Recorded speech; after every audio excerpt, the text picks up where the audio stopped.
A complete day of off-road centric training session, a well thought out off-road course and some really challenging drills, plus breakfast, lunch and high tea thrown in. All this for Rs 2000. That's the KTM Pro XP Adventure Day for you. Now all that of course is on paper. What's it like in the real world? Is it really worth spending 2000 bucks and all of your Sunday in the middle of nowhere? Well, we attended, we learned, and this is what we found out on one very specific Sunday.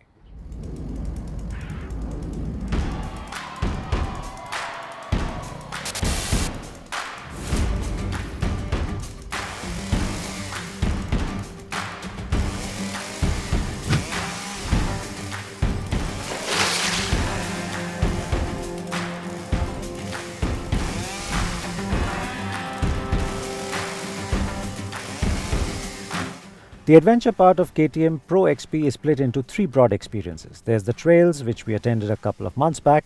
Then you have this, the Adventure Day, and finally there are the adventure tours. For a 250 or a 390 adventure owner, the trails experience shows them that their bikes can actually go off-road. But it also shows them that these bikes can do so much more off the road. But to be able to match what their bikes can do off-road, they do need to add some skills to their own riding kitty. And this becomes even more important when you consider that the adventure tours, the third bit of the Adventure Pro experience, has a healthy mix of off-road fun built into it, then be it gravel, sand or slush.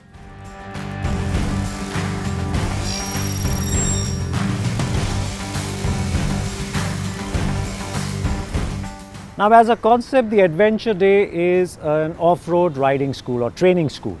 And it is essentially there to instill some confidence in Adventure 250, 390 owners when they venture off-road. And to do that, they focus on three main things: vision, controls of the motorcycle and body balance.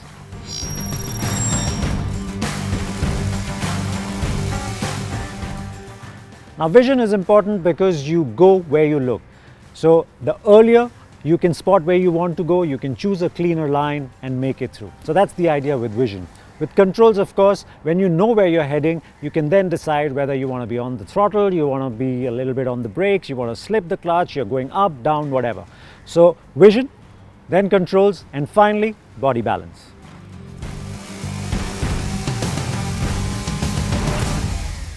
Now body balance is essentially how you interact with the motorcycle, essentially what you do with your own weight to keep the motorcycle weight as centralized as possible.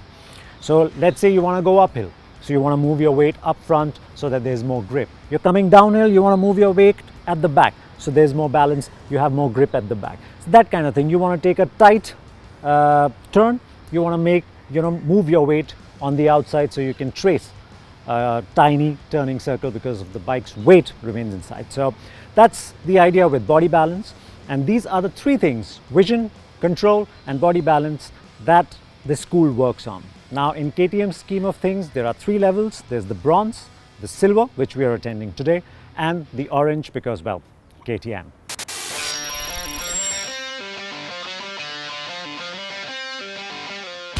The location for the school is Pro Dirt Adventures, located at Rajpuri, a little ahead of Lonavala on the old Mumbai-Pune highway. It is one of the few places in the country that has a proper flat track circuit. Not that we'd be using it today, sadly. The day starts with registration, which is then followed by breakfast and a quick introduction by our KTM expert for the day, my dear friend, Varad More. Varad quickly runs us through the plan for the day, and soon thereafter I find myself at the first drill. Now this is the silver level of Adventure Day that I'm attending, so I will be building on what I had learnt during the bronze level. The basics don't change, only the level of difficulty does.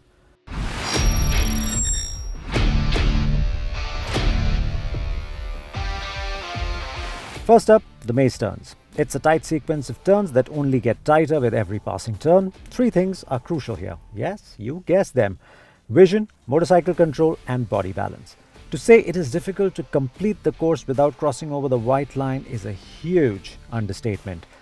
It is impossible at my skill level to do it. I try and try and try some more, and though it is getting better with every run, I'm also tiring myself quite fast. I guess I will leave it for another day to master it, if ever. It is nonetheless a good reminder of the skills I need to work and build on.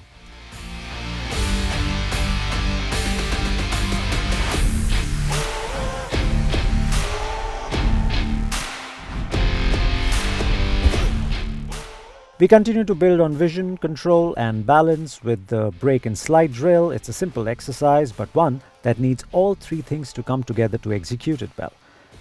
It goes something like this. Watch the cone, get close, lock the rear, keep it locked and slide the bike till you're pointing towards the exit.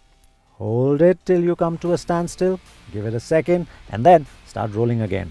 This one went well. The next one comes easy as well. The idea here is to find the balance point of the motorcycle. So I first go around the motorcycle holding it only at one point at a time while it stands only on its two wheels and not much else.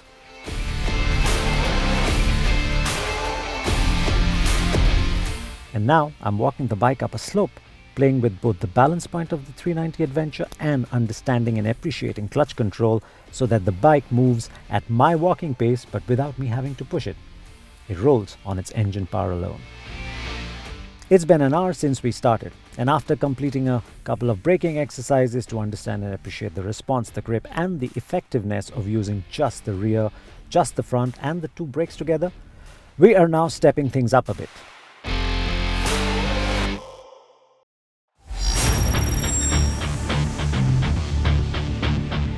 Having done the hill hack in the bronze level, which was done on a smooth, hard-packed, not too steep, curated slope, we are now staring up a more intimidating challenge. The slope is steeper, the surface a lot more slippery, and the margin of error a lot lesser. I ride up the slippery slope, stall the bike, and I must now use the clutch judiciously in order to prevent the bike from rolling downhill.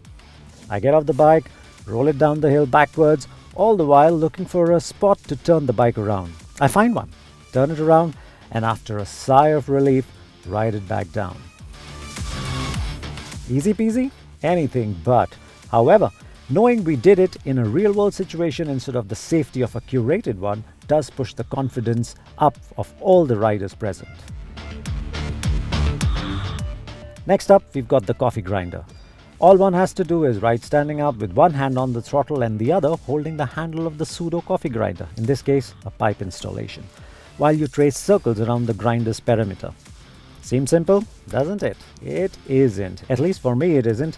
I start by tracing circles in an anti-clockwise direction with my right hand on the throttle and the left arm in the air fully extended in a hope to catch the handle of the coffee grinder.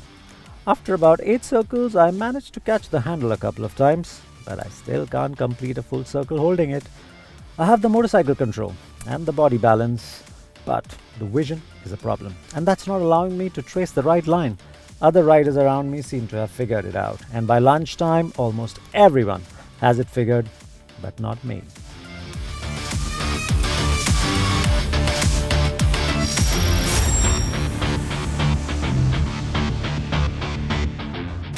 Post-lunch things are looking even more interesting and challenging. In front of us is a short and tight course. It has everything from old tires, metal barrels, a gravel pit, wood planks and rocks.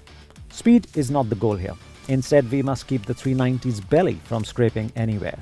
A difficult proposition really, when that's exactly what the course has been designed to do.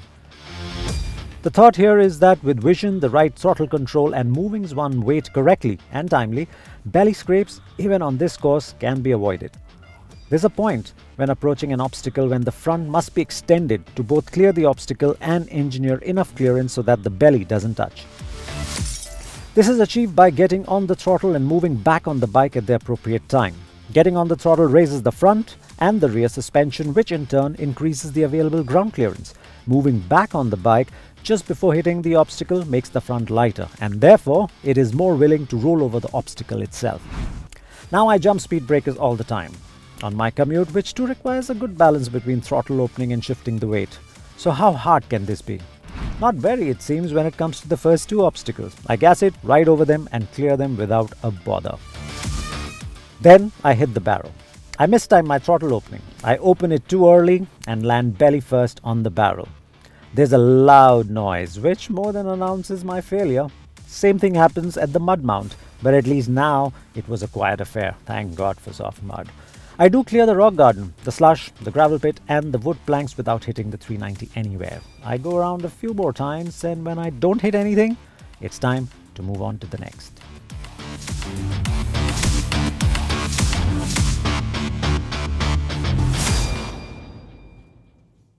The next is a slippery trail. Naturally then, there's some slipping, some skidding, some stalling and some near falls. But I eventually manage.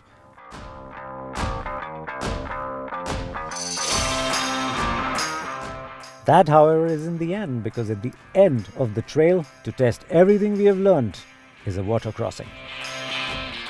There's knee-deep water. One can't see what the surface is like under there, and the crossing is at least 50 meters long. Bharat has a few volunteers standing in the water to mark the line we must take. If we veer off this line, we could very well watch our bikes drown. Two brave souls take on the crossing before I do, and they do make it through. They do it sitting down. I enter standing up, but within seconds I'm back in the seat because the surface under the water is so uneven, so unpredictable. I decide to choose comfort over technique. I struggle, but I eventually make it. And I think I managed it because of two crucial things. I kept looking at where I wanted to end up on the other side of the crossing, no matter where the bike was going and what it was getting stuck over.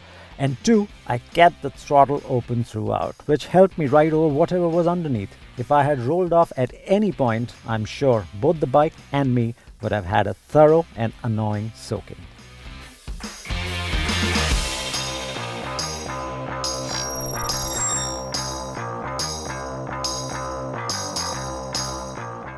So is the adventure day worth it then? Is it worth spending $2,000 and your complete Sunday in the middle of nowhere? If you want to do more than just ride on the road with your 390 or 250 ADV, then yes, it's absolutely worth it. It gives you the confidence to do more. It gives you the confidence to be able to exploit your motorcycle more. And because it's in a closed environment with experts around, of course you'll fall, but there are people who'll help you understand how to pick it up and keep you safe. So yes, clearly if you're new to off-roading, it's definitely worth it. But it's also great for people who are used to off-roading or have a fair amount of experience. Let's say I do off-road a little. Now I've got this 390, but attending the Adventure Day gave me that confidence to do a little more. Now over time we start making, we go back to poor habits, bad habits. We forget the things that are crucial when it comes to riding off-road.